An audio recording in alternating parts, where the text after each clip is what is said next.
You're listening to Whoa! Potluck. Uzuhan.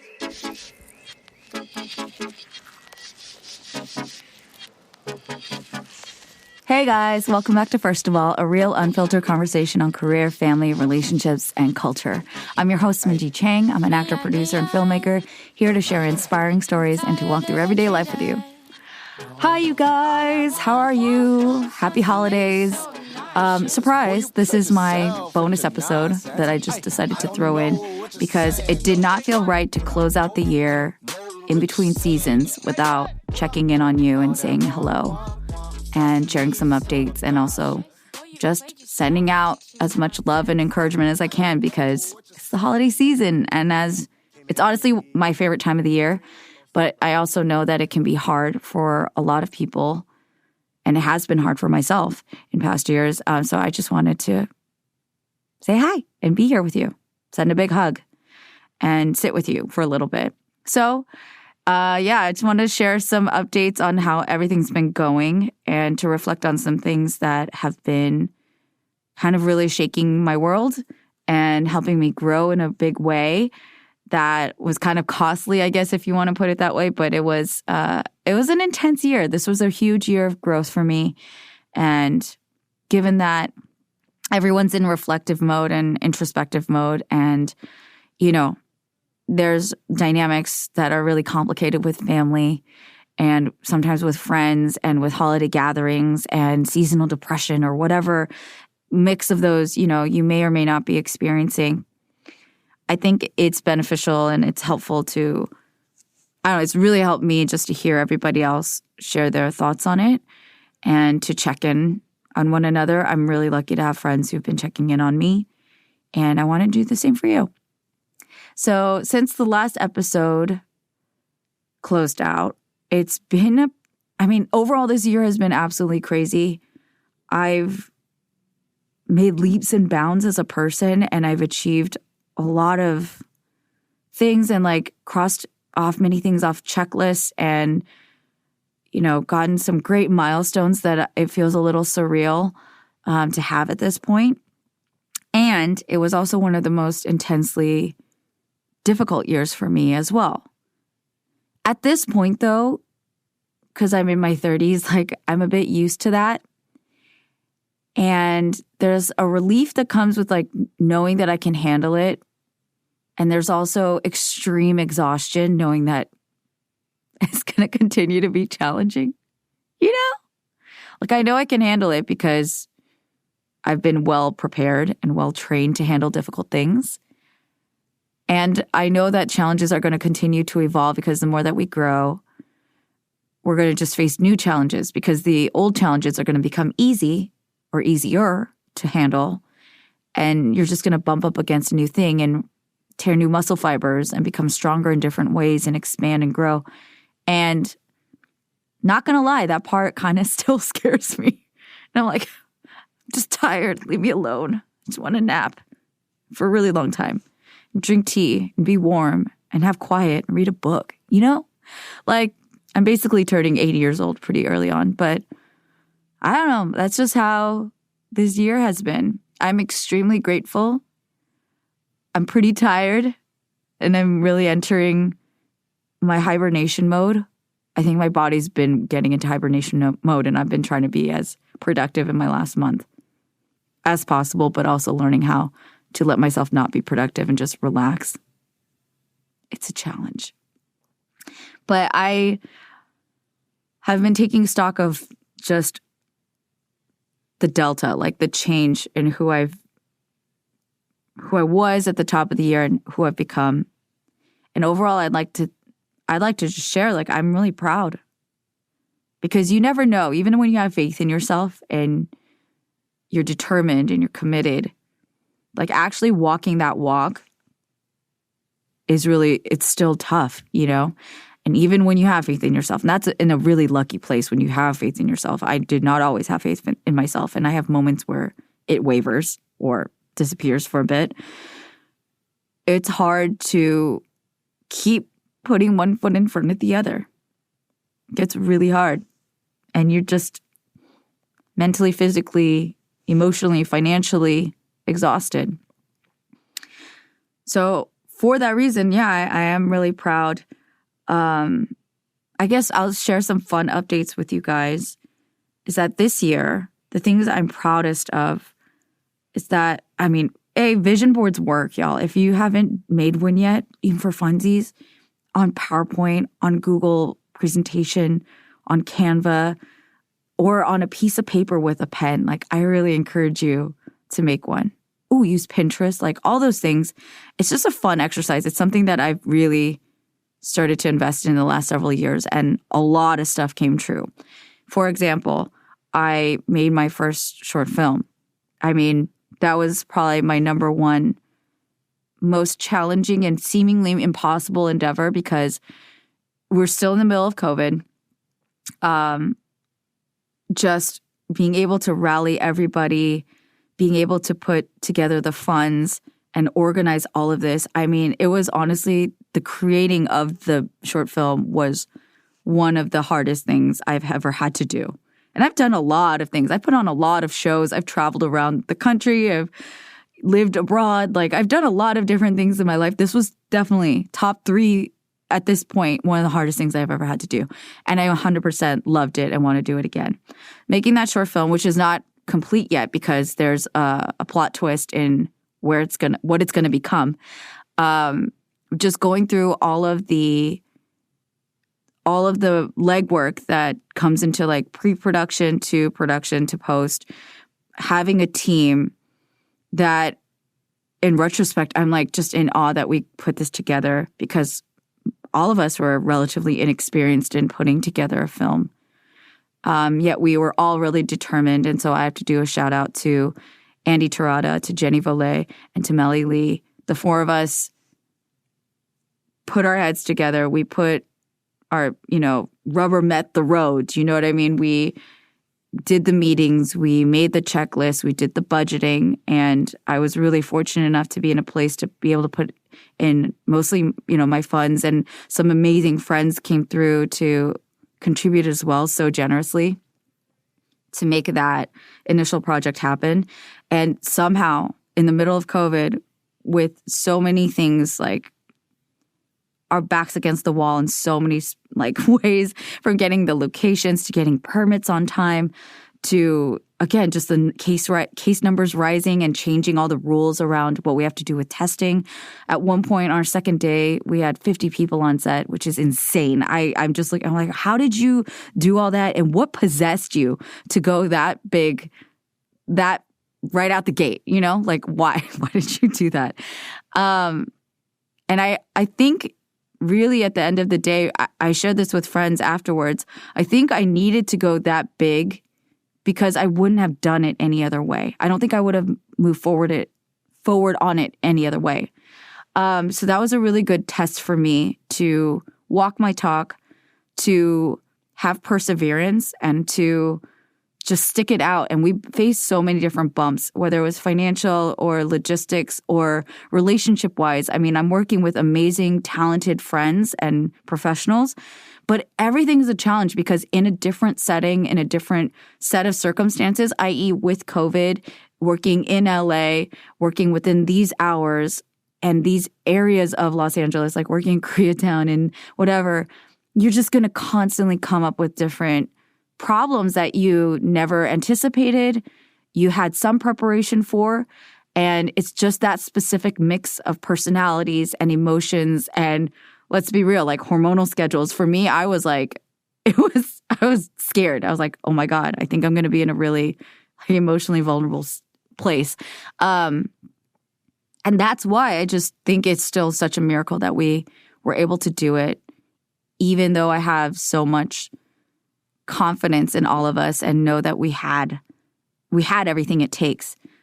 It still is a really big deal for it to really come together and be completed the way that it was. I'm thankful to my actors. Everybody just stepped up. Crew.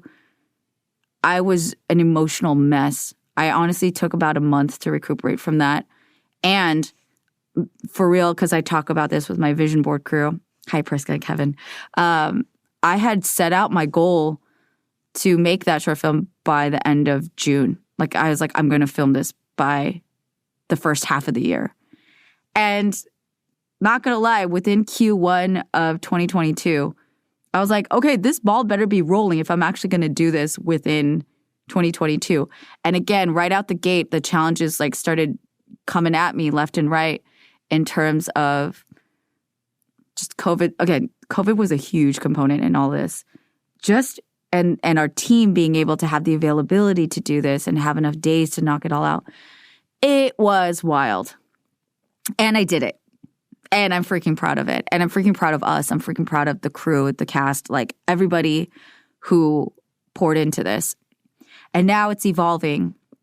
And that part I've been horrifically like dragging my feet on because I hit a different wall of like a different kind of imposter syndrome of like, okay, now I made this, but now it's not what I originally envisioned, which is okay. Where do I take it from here? So since June, it's been a bit of a challenge to really get focused again and like decide and then also figure out the next strategy plan. It is such a freaking marathon to make anything, guys. But I love it. And I'm so grateful that I did it.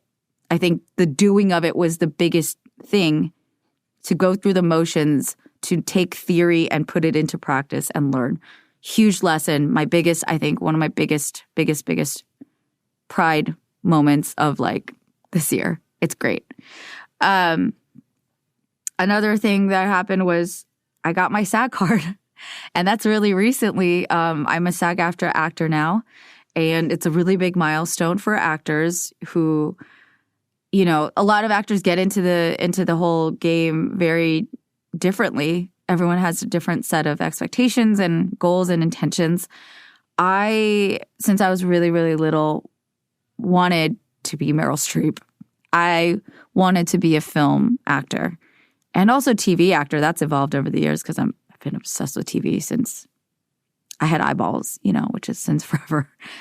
And it's kind of this really surreal thing to know, like, oh, I'm in this Screen Actors Guild, because it is a rite of passage and it is this, I guess, advancement of a career. And it's also a very complicated thing because there's so much politics that goes behind it, and people who don't know, that's a lot of people, I don't imagine most people will know this, but going SAG for actors is in some ways a bit of a sacrifice because, you know, there's just a set of rules that you have to abide by, and the ways that an actor can make a living, which is, you know, there's non-union work and union work, and it's a shift. It's like you're changing gears and you're leaving an old part of your career behind. And hopefully now you're competing with, you know, the big dogs. You're competing, like I'm in the Screen Actors Guild with Meryl Streep. You know what I'm saying? Like we're in the same guild together. That's a big deal. And yeah, it's just been wild. I've been eligible for 7 years now. And I even took a step back from being on camera for almost 3 years. And didn't know where this career was going to go. So the fact that I made it, that I'm here, that I had the means to like join the union to pay my dues and to do all that and to commit to it is a pretty beautiful thing. It's a pretty fantastic thing. Yeah, that's pretty freaking cool. I'll also say this in light of that milestone.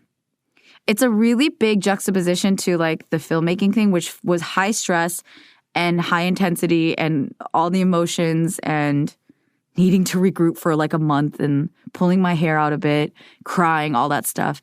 It was a very momentous thing, filmmaking. For Screen Actors Guild, it more fell in line with how other big milestones in my life have felt, which is it felt normal. It was like kind of, I'd like anticipated it so much, and I'd been on the website so much, and I had started the application so much, and I thought about it, and I'd planned around it, talked about it with agents in the past. Like it was such a thing that I had mulled over and stepped into, I guess, because I've been acting. I've been doing my work and doing my different projects, smaller indie projects and voice acting and all that stuff for so many years at this point, it more than it being like this big giant, like, I'm going to cry moment, it was like, oh, this is just what I have to do.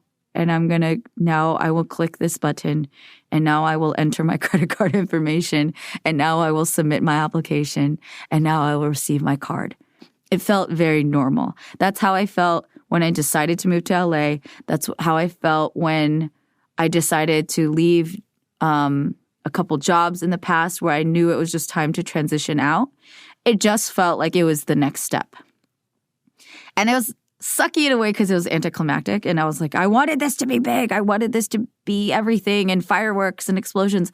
But there was something also really funny and ironic and like kind of poetic that it was just normal.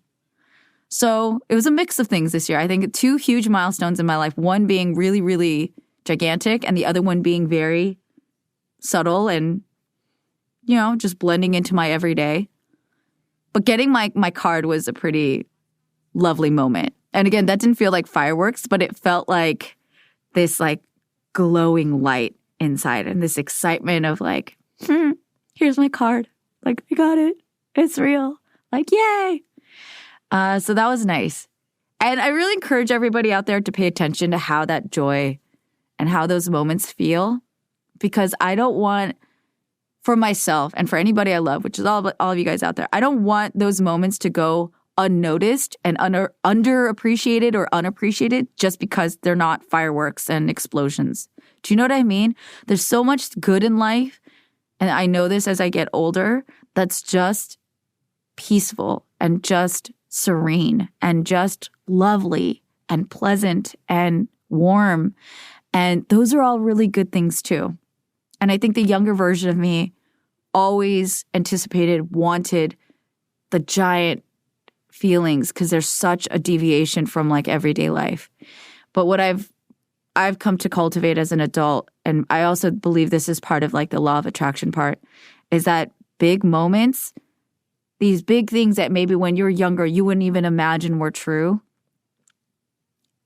It's great to normalize it. It's great that like joining SAG is like, it's part of my life. It's part of my career. I worked my butt off and I triumphed and failed and worked and enjoyed. And there are times where I did work where it didn't feel like work. And funnily, those are the projects that like blew up, the ones where I didn't feel like it was work at all. I've paved that road to get to this point where it's completely normal for me to start participating in my industry in this way, in this quote unquote elevated way that before felt so out of reach and impossible. And now it's just very normal to me. And I think that's a huge part of like what I've learned from others and what I've experienced in my own life with, be it before it arrives. It'll arrive to you because you're on the path, it's coming. And there's somebody who actually told me that even our journey, if we framed it a different way, like we are going to it. We're not even like necessarily walking to it. It's arriving to us.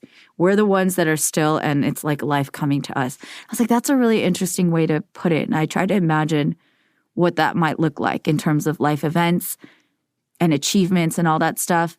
And the calmer that I've gotten and the more normalized I've gotten, the more grounded I've gotten and into my own soul and in my skin to pay attention to how I feel. If something gives me anxiety or if it gives me peace and joy, those are really, really key things that have guided me and also just given me a ton to be grateful for and enjoy, like truly enjoy life. I hope that makes sense. And I hope, that's something we can all take away. Like it's something that I've had to practice. It's not something that came naturally to me. I do think I kind of came out the womb like a little bit of a drama queen. And also, let's be real, like generational trauma. There's been a lot that I've had to go through and learn through this life and different blows that I've had to take and feel beaten down. And in certain ways, I'll still feel that now. But it's a practice. And so I'm sharing these realizations with you guys because it is that time of reflection. And it's funny to me, even now, I'm processing it out loud with you guys to know, yeah, these 2 really huge milestones that I've anticipated and waited for so much of my life and career at this point in my adult life. It's really funny. It's funny how one felt huge and one felt completely normal, like I'm just boiling my kettle to make a cup of tea, you know? And I love both of them. I love both. I don't think one's better than the other. And I will share, like, the reason why I'm going SAG, it was time. Like, again, a lot of actors push it off as long as possible until they have to join SAG. And I had to this time because of a project that came out of nowhere that I had no idea what it was even at the beginning. And I almost said no to for a number of reasons, mainly my short film, because I was like, I'm busy, I'm focused right now, I don't have time to do this job. But your girl's got to eat. And I was curious about what it was. But it's a project that I cannot tell you about until next year. But it's a doozy. It is the wildest experience that I've had with a very small number of people, because the only people who know about it are the people that I've been working on it with. And it's a very isolated, like, insular cocoon that knows what this is. And I am, going to share it when I am allowed to. And hopefully, I'm sure it'll come sooner rather than later. But I can't believe it's already been most of this year that it's this project. And it couldn't be any, like, funnier, cooler. And I will tell you guys, I swear, when I'm allowed to tell this, I will tell you all of the weird synchronicities that brought me to this. But it is crazy how I crossed this line, how I became SAG. And so I'm being super annoying because I'm like, I'll tell you. I have to be all vague and secretive right now. But yeah, I do have to. I cannot tell you. And I will. And what I do, I'm going to have so much fun. I'm so excited to tell you guys. I'm really looking forward to it. So that was another cool thing this year that I can't even elaborate on. But that happened. Made a lot of progress on the Ashima doc that I'm working on with Kenji. There's been a lot of challenges that I faced within myself as a creator and as a person, as a friend, as an ex-partner, to grow and take accountability in a lot of ways and to learn how to be there for myself, how to be there for somebody else, especially for somebody else who I have layers of relationship with. And there's a whole story to the making of this film, but overall, I'm just so proud of how far we've come with this film. I'm proud of Kenji. He has put in 10 years on this project, and it's culminating into a really beautiful film. And if anybody has ever made a documentary, I've learned so much. I'm still scraping the surface, but I've learned so much in the last 4 years working on this project. And that's something I'm truly proud of. I don't share about a lot. I mean, it's still a work in progress, but I have to note it here in my reflection because it's been a huge component of my life this year, the last several years, and not just as a creative professional, but just as a human being. It has challenged and stretched me in every way possible. And I feel really grateful to it. I feel proud of myself, of us. Everybody's contributed to this because we've had so many incredibly talented people and incredibly generous people help us with this project. So that's another thing. Really proud of, first of all, that we've come this far, that I'm still existing. An update that I wanted to share with you guys is that, after thinking about it for quite a while, and again, being the Libra that I am, I was about to give myself a bad adjective, but no, I'm just going to summarize it as I'm a human being and I'm a Libra rising, so whatever. That part of me that's kind of really weighing out the good and the bad and wondering what's the right decision to do. I keep coming back to it because I love this podcast so much. I love what we've created. I love the conversations that have been shared on these airwaves. For next year, for the next season, I decided to give it a shot with video. So that's happening. And I'm still curious. I don't feel like I'm complete yet with this. I don't feel like I've challenged myself the ways that I've wanted to. I've still been kind of flinching. So the YouTube channel is up now. And so the last season is now up.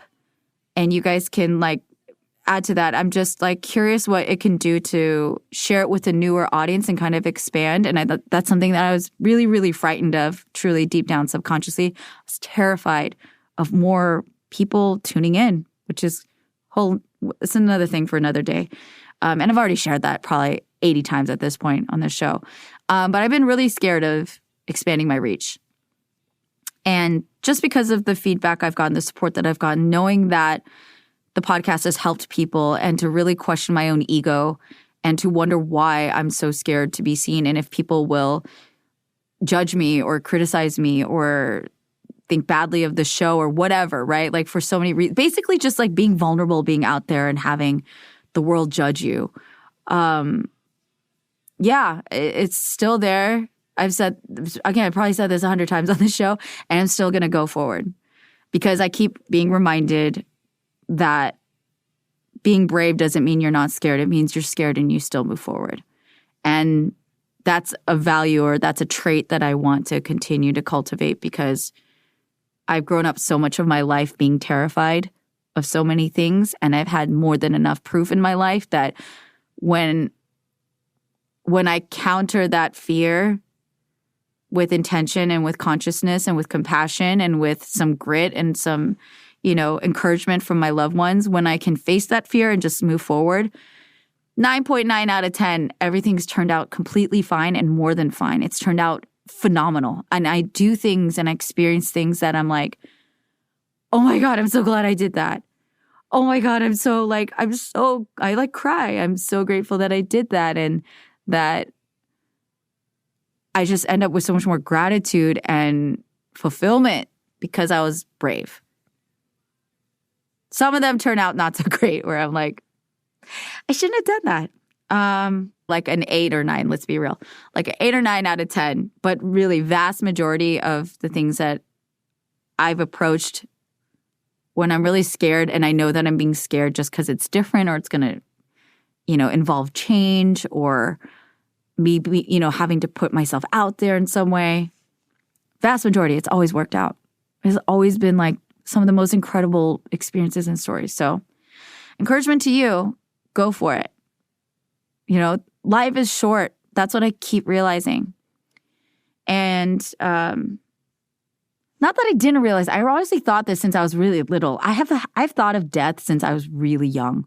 Like the stark acknowledgement that we're all going to die. Like I knew this and felt it since I was really young. And now I feel it in a different way. Being in my later 30s, having felt like we kind of lost 3 years of being out in the world the way we wanted to be with COVID, witnessing how drastically and rapidly the world's changing, watching my parents age, all of it, like everything is just really, really, really sinking in a whole different way.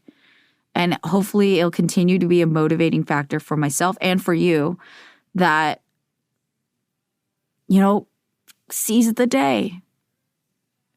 If you have had issues being vulnerable, be vulnerable. If you've had a hard time saying no, start saying no. If you had a hard time saying yes, say yes. Go for it. And I have had a really big issue with saving things for a rainy day, or being like, oh, I'm going to wear these shoes, or I'm going to do this makeup, or I'm going to talk to this person later. Like, you don't know, and I don't know. Who knows if we're going to get that? There's no guarantee. Why is today? Why is right now? Why is not, being alive the special occasion? We just keep getting more reminders of like how precious life is, how lucky we are to be alive and healthy and have breath.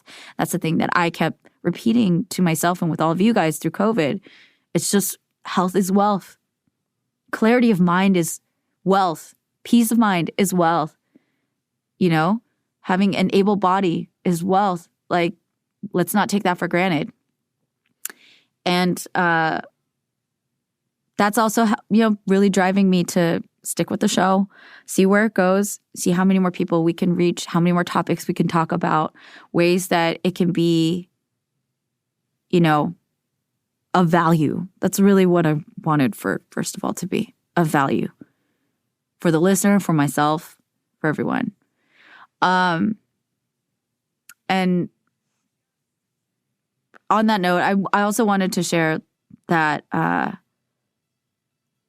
big component of what has led me to close out this year on the note that I am, with a lot of gratitude and a lot of this like seize the day mentality, was that I got to go to Korea during the break. First of all, from a lot of things, I took a 2.5-week break and I went to Seoul and other places in Korea with my family. And the impetus was because, my grandma, her Memorial Day was coming up because she passed away in 2020. Surprisingly, not from COVID. She is one of the healthiest people that ever walked this earth. It is just insane how much that woman had strength and spirit till she passed. And she lived to be just under 90 years old and was climbing hills, like kicking it with friends, going to the bathhouse, like doing all that. And then 2020 hit, and I think her body just, started to wear out. And she passed in 2020. And luckily, my mom was able to go see her mother. But she actually passed away while my mom was in the air. So that was something really heartbreaking for our family. But at least my mom was there to say goodbye and be there in the wake of that and be there for her siblings. And just to be there as a family, that was such a huge blessing in the middle of COVID. And my grandfather had passed away years ago when I was 30. He died right before my 30th birthday. I'll never forget that. And he died in a really tragic car accident. So there was a lot around, my parents, and especially for my mom, and having been apart from her parents most of her life as an adult since she married my dad. So we all went to go with her to be there for her while she was dealing with saying goodbye to her mom again, especially now because Korea had opened up. And so it was 2.5 weeks with my family, minus my little brother. But my brother and my sister-in-law were able to come out. And we just got to reconnect with my mom's side of the family because they're mainly over there. And my dad's side is mainly in the States. But this whole trip, man, I could take like another 2-3 hours detailing everything that happened because every day was so intense. Every day was filled with family outings and meals. And so it was just this roller coaster because it was so much fun. It was incredibly I need to go to Korea once a year for several weeks just to eat. For that alone, it is 100% y'all need to go to Korea just to eat. It's so good and it's so affordable, and it makes me heartbroken about the state of the United States and our inflation. Oh, it was just heavenly for that.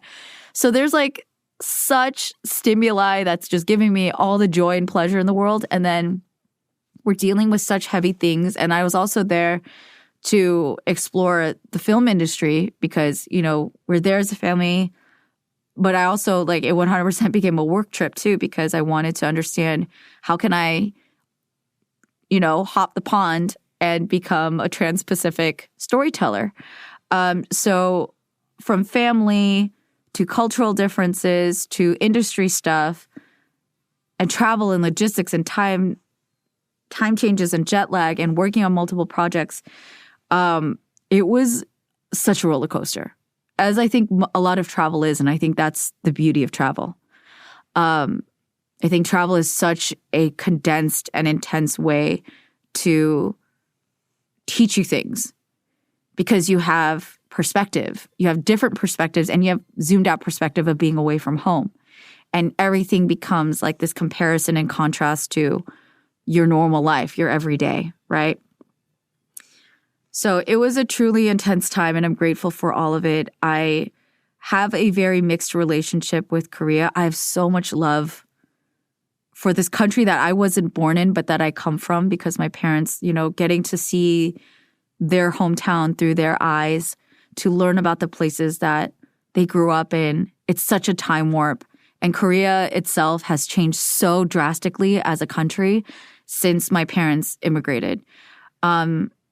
It's really, really wild. You can see it within the structures. You can see it within the decor. from the historical sites, from everything, how rapidly things evolved there. And that part is part of me. You know, like we came from dirt and straw structures and mud and clay like decades ago, within decades. It's not that long ago.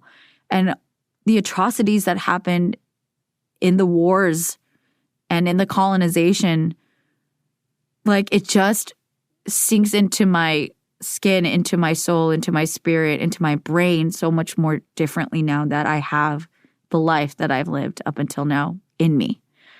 And just seeing how old my parents have gotten, and then to see how, like, this is where they went to elementary school, and this is where they fell in love, and this is where they went on dates, and this is where they went on their honeymoon. Like, it just struck me so differently. And then also to see that my grandparents were both gone, and to see their old house, which is the house my mom grew up in. It's just crazy because that's where I have such distinct memories of like my first trip when I was 8 years old and staying up all night in these same rooms where like my brother and I, we would like sing Aladdin together because that was the hit. We went in 98 and that had just come out in theaters, and I probably already watched it 2 or 3 times at that point. And I definitely learned all the lyrics to A Whole New World. I was probably working on Prince Ali because that one's more of a lyrical challenge. But I just remember like singing Aladdin into the night with my brother, and we were coming up with like roller coaster ideas, like imaginary roller coasters that we would create in our own theme park because we were just bored and trying to pass the time because we couldn't sleep. Like I remember all of that plain as day. And to be in my 30s and to like smell the smells and feel the furniture still and see how worn it's gotten. It's just such a crazy experience to like have that time warp. And it sinks into your bones in a different way. Like time has really passed really fast. And it made me feel a lot of guilt because I was just like, she really wanted to see me get married. And she really we talked about it. Like I visited, this is probably my 6th time there. So I've seen my grandma and she's come to America too. So even though we didn't see each other as regularly as I have my paternal grandmother who's in the States, and I've spent a lot more time with her, I still felt really, really close to my grandma, my maternal grandma. And I really loved her, and I knew how much she loved me. It's like, you don't need to be around a person a ton of times to know how much you mean to them. And I always knew that she cared about me so deeply, and my grandfather too. And she really wanted to, I'm the oldest granddaughter. And she really wanted to see me get married and be happy. She wanted to see me have kids. And I really wanted her to be there too. I would have loved that. I would love for her to have been able to share that moment. And it didn't happen. She's gone, and so is my grandfather. And it's just like a reality. And I felt guilty for that. And I started reliving all the mistakes I've made in life. Why didn't I reach this milestone at this age?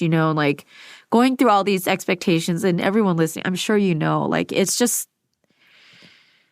at this juncture, we've all given ourselves the compassion that I think is totally warranted to be we don't have to meet these milestones at these ages. We're in a different culture now. It's not the same as back then. And I know that, and I appreciate that. And at the same exact time, as much as I don't truly shame myself for that, I have sadness over it. I have sadness that I didn't get to experience that. And I do have some level of guilt and shame because I can look back in hindsight and look at all the dots that connected and all the mistakes that I made and all the ways that I hurt myself severely and how other people hurt me, and just wonder at what point could things have been different? And at what point could I have maybe taken a path where she could have been here to share that moment that she really would have loved and I would have loved? It's all those what ifs, right? And I don't think it takes away from my own compassion for myself. I don't think it undoes my forgiveness that I've had to work on for a long time. like I had to learn being there to allow myself to grieve and to be sad and to feel that shame and to feel that guilt and then just go through that journey of feeling those things and then ultimately come back to a place of compassion and understanding and forgiveness for myself to be like, yeah, Minji, you didn't get to have that and that sucks and I'm so sorry. It's really hard to let that go, to accept it, and you're going to be okay. And like I had to then go through all of those things, you know? I think that was a really big thing for me to take away is like I think as human beings, we do so much work and mental gymnastics, emotional gymnastics, logistical, like we do so much to not feel those bad feelings. And I get why. It's completely reasonable. Like, why would you want to feel this pain? And the pain comes in so many different forms, right? Whether it's feeling guilty or shameful or regretful or angry and resentful and like bitter and whatever. Like, no one wants to go through that. Like, I'm not signing up for that. No, thank you. And yet it's a huge, huge integral part of life. It's such a huge, important part of process because we cannot overstimulate ourselves out of that. Do you know what I mean? Like I can see that so clearly from so many of my actions and choices from the past. So I was always looking for something to avoid it at all costs. Like I just don't want to feel bad. Whether that's like projecting my anger onto someone else or getting really, really obsessed with work and being hyper achievement focused and like having to like be the best in everything because that's the only way that I could feel good about myself. Because deep down, I'm like, you know, I'm feeling all this like negativity about who I am and what I am as a person and just like trying to get all the accolades, like maintaining that straight A, whatever mentality and practice that I had since I was a kid. And, you know, dating people instead of being alone and just processing and healing from stuff before trying to like trauma bond with somebody else and like get their attention and get their validation so that I can feel like I'm beautiful and worthy and valuable in someone else's eyes because I don't see that in myself. It just hit me like a truck. How much I avoided it. So I'm grateful for that because it was so unpleasant. It was so unpleasant, but it was really important. I think it was just some of the most important things. That on top of like all the other things that were happening in tandem because like, man, you guys, like family drama is no joke. Like we all know this and I know y'all have some version of it and my heart goes out to you because it takes so much out of you. It is like a soul destroyer. Do you know what I mean? Especially, maybe ironically, especially when you've been doing the work and you have awareness of like your subconscious thoughts and like where your trauma comes from. It doesn't necessarily like fix it because you're just hyper aware of like, it's so, at least to me, it's so obvious like the dysfunction. Do you know what I mean? And before I'd say that used to make me have a superiority thing. And I think that's not a healthy or, you know, an admirable thing to be doing. But I was 100% always just like in a truly like judgy place of like, well, I know where this comes from. And I can kind of, what's the word? Like diagnose things from like this higher level, blah, blah, blah. And that's always been an issue of mine that I would just get high and mighty about stuff like that.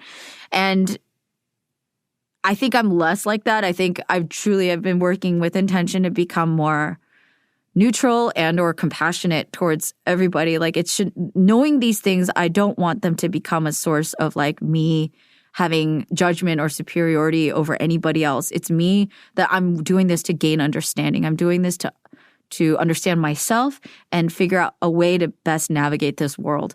But man, it was a really, really tough journey for those almost 3 weeks, every day bumping into some new version of our family drama. And it's not even just drama. Like that seems so like reductive. Like it's true relationships. This is relationships. This is pain. This is history. This is love in a lot of ways. Like love comes in so many forms. In Korean culture, it's like family is everything, right? So the way that it will like overwhelm anybody and the way that it will get projected onto other people and the way that it gets demanded of other people. I just said demanded it. Did you hear that? Demanded it. That's how intense it is. It's not just demanded. It's demanded it. It's insane. It is so crazy how much there are these like expectations, these obligations, these rules of conduct. And if they are broken in any fashion, how much pain it inflicts on each other. Like, it's not even just, that's what I'm saying. Like, family has this ability to like F you up in a way that no other person on this planet can. For me, not even Donald Trump. And that's a big thing to say because I hate that mofo. But like, my family, who I will fight people for, who, if something happens to them, will like impact me the most, drive me crazy. Like, And we came back and it was a lot to recover from. And to not bore everybody, maybe I'll do this in a live stream. We can talk about family stuff. It resulted in my dad's my biggest challenge. He wasn't the only challenge that I faced on this trip. There was plenty of other dynamics going on that were it was deep and a lot to navigate. But it did, I got in a huge fight with my dad. And I'll be real, like I really thought, I felt a level of anger and like despair that I don't think I had reached really yet. And I thought I had reached it years ago. He just continues to surprise me. I almost like jumped out of a moving car. I've had the impulse. I didn't, but did I have the impulse, the desire, and at some points determination to jump out of a moving car once it got beneath a certain speed? Yeah, I was that angry. It got bad. And I genuinely had to it was a millisecond by millisecond process to talk myself through all the rage, because it's also a matter of safety and like the way things were at that moment. If I had opened my mouth, which is my go-to weapon, right? If you guys have been listening to this podcast, like I got some attitude in me. And I knew I was playing with fire, but I was so ready to burn it all to the ground. I was ready to tell him exactly what I thought and exactly how I thought it. And that would have been one of the most unwise decisions. And I knew it. But when you're that angry and you're that distraught, you don't care. At least for me, I don't care. And I have that awareness. That's what scares the crap out of me, is when I'm that mad. Anger is such a potent thing. It's such an easy thing to be drunk on and like just get lost in, And I was millisecond by millisecond, like truly having to talk myself through that. It was about a 20-minute drive enduring this thing. And it was, the fallout continued for hours after that, but at least we're physically apart after that, after we got out of that car. But for an eternity of 20 minutes, I had to literally physically like calm myself and tell myself not to open my mouth because it was danger zone if I did. I was so close. And I was genuinely contemplating all my options. And this is where I want to plug meditation. What I think meditation has helped me do, because I haven't even been that consistent with it, but what I've noticed that it has helped me do doesn't turn me into a monk, okay? Maybe one day. Well, maybe one day I'll get there. But what it has helped me do is slow down my thoughts. Meditation has made me so much more aware of separating myself from my thoughts and to understand that my thoughts are not necessarily me, because that's the way that I've always grown up, that my feelings and my thoughts and what I'm thinking is me and I am it, and there's no separation from it. And that has led me to make certain choices and reactions and responses that I'm not always happy with, right? So I noticed that the benefits of that were so obvious in that 20 minutes where I wanted to truly jump out of a moving car. I just wanted to get away from him. I want to get out of that situation. I wanted to be out. I wanted to be done. And what I had to do in those milliseconds was think through it, to slow down. And meditation had helped me learn how to slow down and be aware of my thoughts. And I said, okay, you're really angry right now. I'm like, yeah, fuck, I am. I am fucking angry, right? And I'm like literally having a conversation with myself. Like, I might die here. I don't know. I don't know what's going to happen because it's so bad right now. I'm finished. And so I had to just converse. We had to just check in. And I had to weigh out my options and like talk myself through it. And I did. That's how I passed 20 minutes. It was like giving myself options. Okay, it was like, you don't have to, you could jump out of the car, but is that going to be good? And I'm like, I don't care. I don't care if it's good. I don't care if I break my neck. Maybe that's and like, sorry, that sounds so extreme, but that's truly what I was like thinking about in my mind. And I was like, that's not going to be good I know you're mad at him, but what about like your brother? And like what? I was like, you know what? I've done enough for this family. Like, I'm literally having conversations. And then I'm also calming myself down. I'm like, okay, what are your other options? Well, you could just walk away. You don't need to talk to your dad for the rest of the trip. I was like genuinely contemplating, this might be the last time I talk to my dad. And it pains me because I've seen so many, at least in my universe, so many Korean families break apart. I know so many children who don't speak to their parents. And I know siblings who don't speak to each other. And I know just there's a level of intensity that I'm very familiar with. And some other people outside of my particular culture might be like, that's so freaking intense. And I don't disagree with you. But like, it's also our lived experience. And I can 100% understand how and why families don't talk ever again. Do I condone it? No. I'm not praising it. I'm not encouraging it. It pains me when I hear that. It breaks my freaking heart.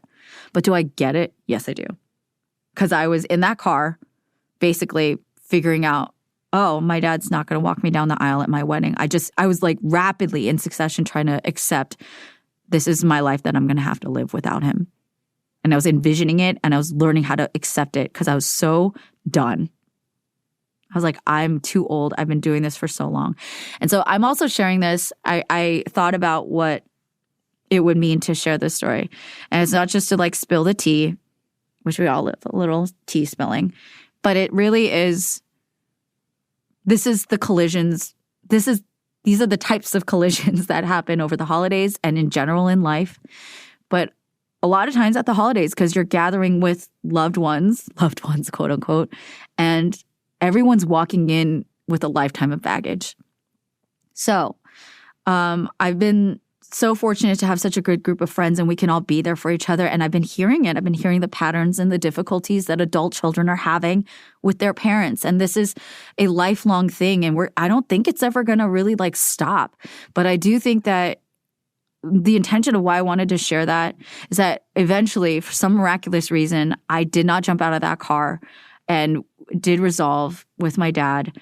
And I'm, spending time with them in Atlanta for Christmas and we are okay. And there's something like, there's a lot more to unpack there. And I don't know how I feel about all of that, but there are a number of things that we're going to experience and the choices that are available to us that we're going to make that will take us on many different roads. And I just want to put that out there. The reason why I'm sharing this very dramatic story and just this one instance, because this is a lifetime of many different collisions with this human being in my life. I get it. That's all I want to say. That's not all I want to say, but that's the main thing I want to say. Is I get it. A lot of people get it. And you're not crazy to feel those things. You're not a crazy person. You're not a bad person. You're not evil. You're not ungrateful per se. Like, human beings are allowed to feel things all at once, and we do, whether we like it or not. You can love someone and feel so much rage against somebody at the same exact time. What you choose to do with that is up to you, and I want to remind you that you have choices. It's not just like that. I know the feeling of like, I don't have a choice. This is my parent. This is my family. I didn't get to choose them. And then you're totally right. You didn't. That's the crazy part, is that you have such attachment and love for someone you didn't choose to mean that much to you. It's just like they were Amazon delivered and you're like, I didn't order this. And you're like, too bad. This is yours for life. Deal with it. No exchanges, no returns, no warranties, no nothing. Just deal with it. It's yours forever. You're like, okay. And the thing is, I also know, knowing myself, that even after he's gone and after all these people are gone, it'll still be there. The issues will still be there. It's so annoying. So, yeah, honestly, I'm sharing that just to be like, in true holiday spirit, like, I get it. It's complicated. It can be really heavy. And sit with that as much as you can. Take space from it when you need. Like, as much as it sounds crazy, like, do things out of love for yourself, do things out of love for the family. Sometimes the best thing you can do for your family is take space, because I'm so glad, so grateful, and baffled that I kept my mouth shut that whole 20 minutes. That means I have grown, y'all. I'm telling you, meditation works. That is proof and evidence right there, because former me, would have mouthed off. I don't think I could have survived. There's no way. There's no way. It would have gone from nuclear to like, I don't know what's above nuclear. It would have just 1,000% gotten 10 times worse if I opened my mouth. And I was on the brink for 20 whole minutes. Do you know how many seconds that is? That's a lot of seconds. And I didn't open my mouth because that would have made it worse, not only for myself and my life. I don't know. I could have caused a heart attack in my dad. Who knows? Or myself, my mom, my brother. We were in the car together. Like, it would have caused so much more damage. And I'm so glad that I had the ability to choose to stay silent for my safety, for everybody's safety, for my sanity. I knew from experience and knowing him, it wouldn't have helped in that moment. So I'm saying that because I'm saying, like, if I can do it, you can do it. And it will be really hard, probably, being real. And you can still do it. And there's so many ways to love. And there's so many ways to be wise, to be mature. And I want to encourage all of us, myself included, to keep that at the forefront. That being intentional about that can be the difference of opening your mouth and mouthing off and not. About exercising wisdom and patience and understanding. Just even for self-preservation. Not because even the other person deserves it per se, but just so that you don't lose your mind and cause more fallout in your own life. Do you know what I mean? There's so many things. And I don't know your life. I'm not here to prescribe what that is. But I'm just sharing those thoughts and feelings as encouragement, because holidays are freaking hard. Being a grown-up, dealing with generational trauma, dealing with your own self-development, and trying to also manage not only your own thoughts and feelings and accept where you are at in life, but also have that collide and bump into other people who may or may not have done that work, oftentimes have not done any of that work, or are on just a different path and trajectory than you and have not gotten as far along as you have. Maybe, I don't know. Who knows? We need to have grace for people as well. But we are in constant collision. We are in constant, that's relationships, is that we're around others. And we are not islands, that we're not living in a vacuum. And sometimes it's good to take your space and be an island for a little bit. But eventually you're going to have to, it will have to get resolved somehow. And hopefully that happens in a healthy way where it's not damaging, that it's actually edifying you. And also to understand that sometimes a lot of those bad feelings, it may not feel good, but it is doing good for you. And I think there's a lot of value that we can get in learning how to endure certain things. I'm not a big person of like, oh, you just need to shut up and bite your tongue and endure everything. Absolutely not. I'm really not that person. But there's just different strategies, different tactics, different ways and different choices that we can use to get through these things, to get through these moments that can feel make it or break it and actually be make it or break it. It pains me that that's like the essence of a lot of the holiday season. I want everyone to be holly jolly, drink cocoa and eat gingerbread cookies and like be happy as a clam around a fireplace. That's what I want for you. And that's what I want for me. And I will probably have that. But that might not be the whole picture. At some point, again, if I'm around my family long enough, it just, statistically speaking, it's likely that it will, I don't know what will happen. One can only hope. I just continue to hope. And I don't want to end on that, but it really is coming from a place of love to tell you, I'm like holding my this strap thingy. I'm like, I'm telling you, I get it. I understand. There's no one else that gets it outside of you. I get it. I promise you. And you're going to be okay. I promise you're going to be okay. You will get yourself through this. Even if everyone around you is crazy, you will be okay because you will get through this. Okay? Hold on to that. I love you. And as you're closing out this year, I don't know what happened in your life. I hope lots of amazing things happen in your life that you can sit there and like just sit in absolute gratitude of. And I also hope that you can make space to reflect on some of the things that didn't go the way that you wanted or expected and accept it. And to, as much as you can, embrace it and learn from it what you're supposed to learn. Because I do think everything good and bad are all lessons. And let's finish this year strong, peacefully, safely, and man, 2023. This I'm calling the Michael Jordan year. Year 2023. It's going to be, this world is insane. It's crazy. We just need to accept that. We'll go with the flow of that. Do our vision boards. Just take time for you. Set your intentions. Be good to you. Love on you. Sing yourself a love song. Dance. Be silly. Life is really, really short. And I, for one, really want to enjoy. I want to enjoy every moment that I can. Sometimes that takes practice. But it gets easier. And even when it gets hard, you get better. Just remember that. Remember that I love you. I appreciate you. Thank you guys so much for being part of this energetic blob of love and commiseration and support and growth. I could not be more like blessed or lucky to have this community that's grown.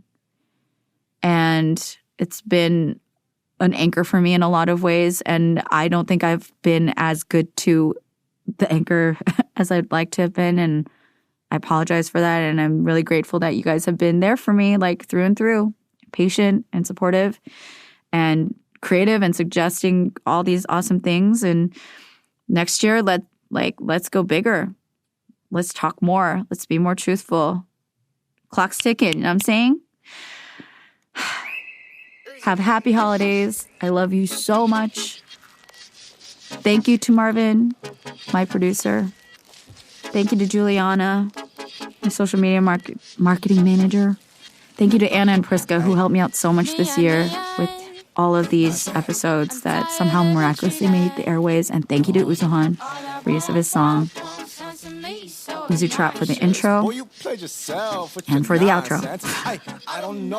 I'll see you guys in the new year. I love you so, so much. Have a great holiday. Take care of yourselves, and I'll talk to you soon. Bye. Boy, you played yourself with your nonsense. I don't know what you're saying, though.